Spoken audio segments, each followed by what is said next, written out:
Бир таңдар барыңарга Иса Машаяктын сүйүсү салам айтам. Барыңардын ошо Иса Теңирибиздин төрөлгөн күнү менен куттуктайм. Кудай силерге батасын берсин. Иса Теңирибиздин төрөлгөн күнү бул белек майрамы, бул өтө баалуу майрам экендигин мен кыскача айткым келет. Иса Теңирдин төрөлүшү канча бир кылым мурун эле алдын ала айтылып келген. Анткени адамдар ушунчалык күнөөгө баткандыктан, адамдар ушунчалык куткарууга муктаж болгондуктан Кудай адамдарды куткаруу планын койгон болчу. Эгерде адам куткарылбаса, андан бара жери тозок болгондуктан Иса Теңир адамдар үчүн өзүнүн жанын бергиси келди. Бирок адамдар үчүн Иса өзүнүн жанын бериш үчүн эң алгач Иса жерге келиш керек эле.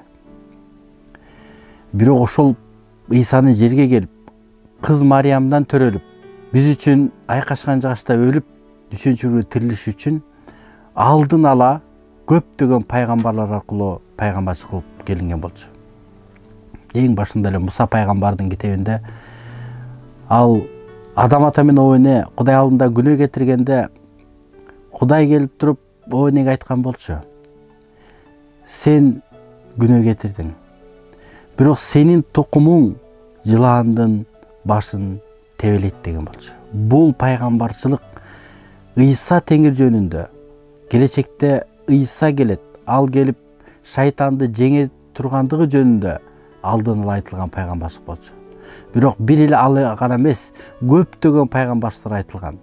Ишая пайгамбар болсо, ошол Иса Теңирдин алдын ала келүүсү жөнүндө, ал азап тартаары жөнүндө алдын ала айтылган болчу. Михей пайгамбар болсо, ал кайсы жакта төрөлөт, төрөлө турган жери бул Бетлехем экендигин алдын ала айтылган болчу. Ошентип жылдар өтүп жакындаган сайын, анан убакыт сааты келгенде, убакыттын толуктугу келгенде Иса Теңир келди.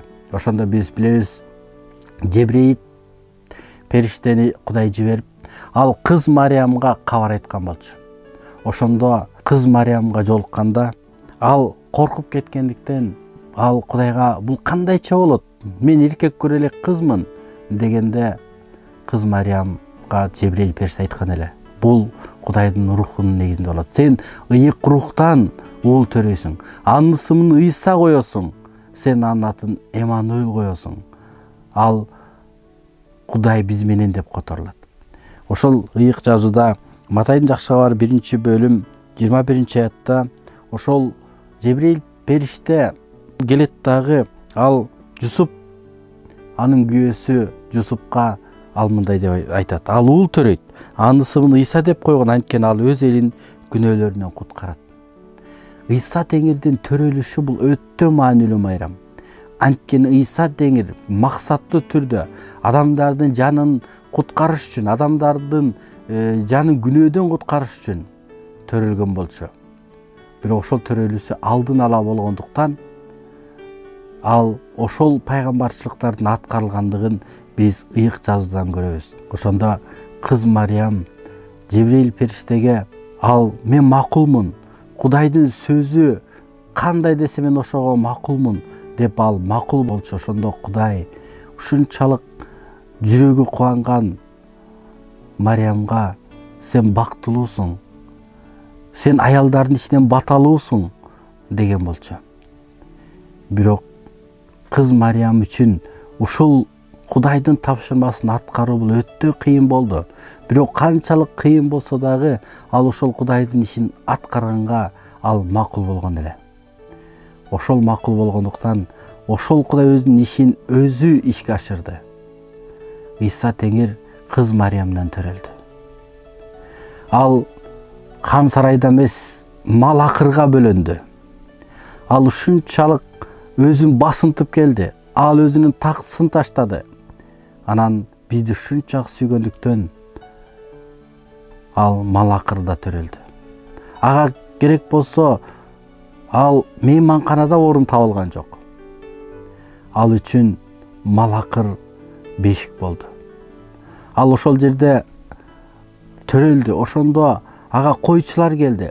Эмне себептен Иса Теңир Малакырда төрөлдү? Анткени бардык адамдар падыша болобу, жөнөкөй адам болобу, койчу болобу, бардык ал жака келе алмак.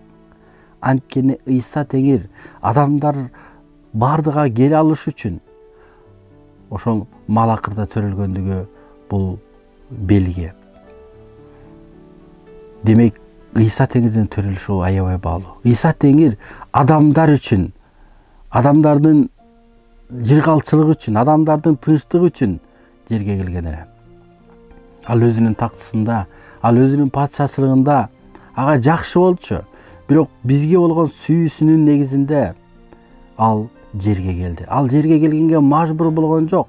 Ал жерге келгенге өз эрки менен келди. Биз ошол Иса Теңирибиздин туулган күнүн майрамдаганы жатабыз. Ошондон бир туугандар, бардыгыңарды Иса Теңирибиздин туулган күнү менен чын жүрөгүмдөн куттуктайм. Ошол Иса Теңирибизге ар бириңизде жүрөгүңөрдү ачып, жүрөгүңөрдөн орун берип, ушул майрамды таза жүрөк менен майрамдаганга батасын берсин. Бул майрам биздин жашообузду өзгөрткөн, биздин жашообузга өтө орчунду орунду ээлеген майрам экендигин унутпайлы. Анткени Иса Теңир төрөлбөгөндө анда биз өзүбүздүн күнөөбүз менен калмакпыз. Биздин күнөөбүз өзүбүздүн мойнубузда болмок. Бирок Иса Теңир ушунчалык сүйгөндүктөн ал өз эрки менен жерге келип бизге кубаныч тартуулады. Ушул белек майрамын майрамдап жатканда Иса Теңир өзүнүн жанын өмүрүн биз үчүн белек кылгандыгын эч качан унутпашыңарды каалайм. Бу таңдар баарыңыздарга Иса Машаяк батасын берсин. Иса Теңирибиздин туулган күнү менен баарыңыздарды куттуктайм. Иса Теңирдин туулган күнү силердин жүрөгүңөргө тынчтык, силердин жүрөгүңөргө кубаныч, силердин жүрөгүңөрдө ушунчалык бакыт, анан Кудайга тартылуу алып келсе экен. Кудай силерге өзгөчө батасын берсин. Иса Теңирдин батасы менен силерге каалайм. Амин.